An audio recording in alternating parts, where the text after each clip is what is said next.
Assalamualaikum warahmatullahi wabarakatuh.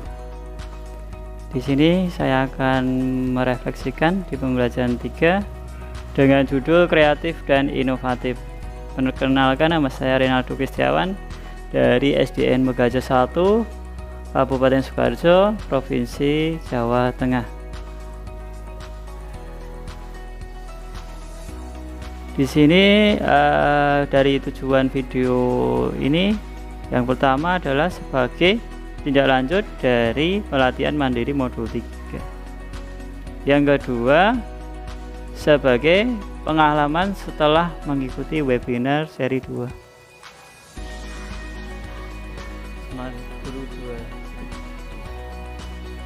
Saya akan menjelaskan tentang kreativitas itu sendiri.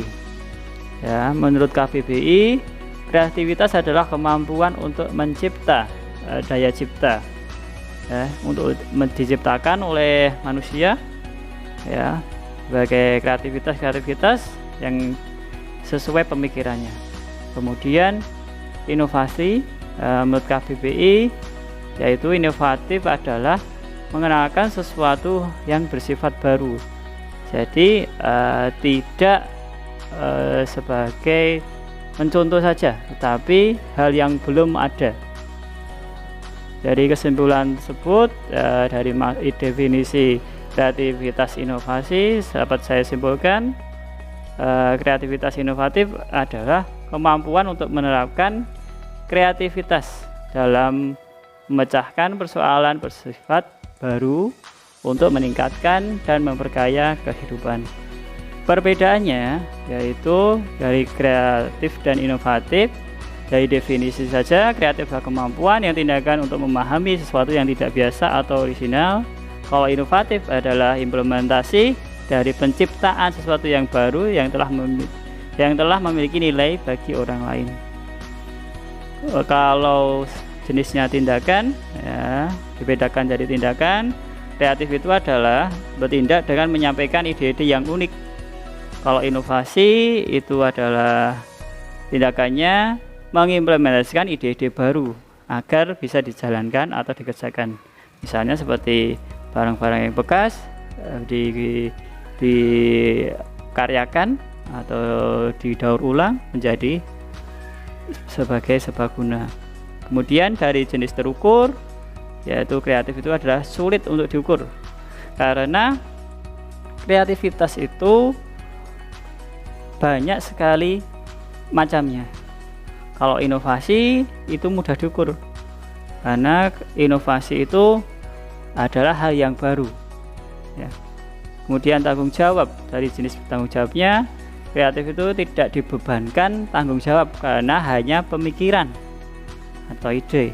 Kalau inovasi, ide itu diimplementasikan menjadi sebuah tanggung jawab yang memiliki tanggung jawab atau hak cipta, itu bisa.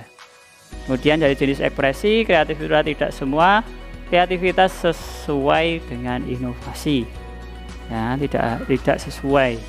Kalau inovasi merupakan hasil dari pemikiran kreatif. Jadi kalau inovasi pastinya pemikirannya dari kreatif. Kalau kreatif belum tentu dari inovasi. Selanjutnya, dari hasil yang saya pelajari, saya akan merefleksikan apa hal baru yang saya pelajari tentang kreatif dan inovatif. Yang pertama, memunculkan ide baru yang kreatif agar siswa menjadi lebih tertarik. Yang kedua, memunculkan karya imajinatif supaya anak dapat mengembangkan ide pengetahuannya. Kemudian yang ketiga, membuat kegiatan yang positif yang dapat memicu saraf kinerja otak anak untuk dapat berkembang. Pertanyaan yang kedua, bagaimana lembar aksi 1 membantu saya untuk melatih kreatif dan inovatif? Melatih kreatif dan inovatif, ya, saya dibagi menjadi 5. Yang pertama adalah menerima ide awal. Kemudian yang kedua, menggabungkan benda yang tidak biasa, ya. Yang ketiga, kegunaan benda yang tak berguna. Kemudian yang keempat, menempelkan kebiasaan lama ke kebiasaan baru. Yang kelima,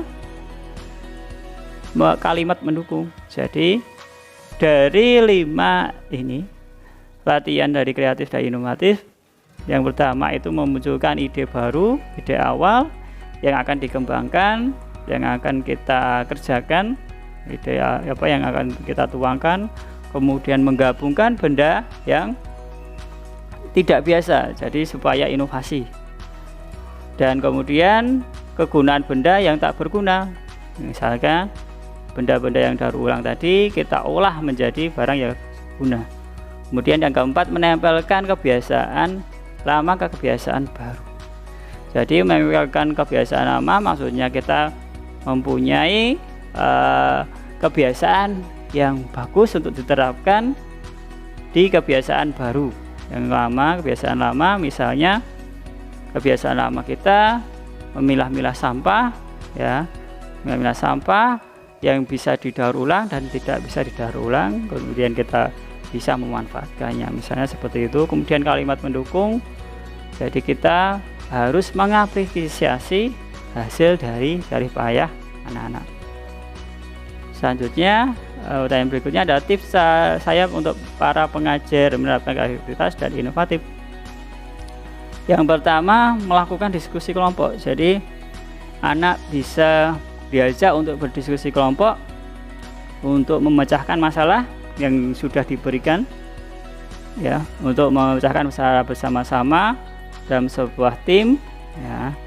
Dan anak disuruh untuk mengeluarkan suaranya, mengeluarkan pendapatnya dari hasil observasi, ya, dari penelitian yang dilakukan bersama-sama, agar terdorong kemampuan kreativitas anak menjadi lebih kritis. Kemudian yang kedua, pembelajaran berbasis proyek.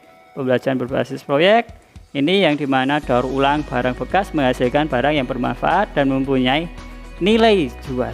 Nah, jadi misalnya contohnya seperti itu, dari air galon, ya, botol galon yang tidak terpakai, dibuat menjadi pot dan dicat warna supaya lebih menarik. Kemudian mengapresiasi hasil karya anak-anak, memberikan apresiasi kecil, ya, misalnya memberikan hadiah, permen atau buku atau apapun, ya, atau juga memberikan jempol, ya, memberikan semangat, itu termasuk mengapresiasi, ya. Agar apa? Agar anak terpicu pikiran kreativitasnya, ya, dapat berkembang. Cukup sekian dari saya, kurang lebihnya mohon maaf. Terima kasih. Wassalamualaikum warahmatullahi wabarakatuh.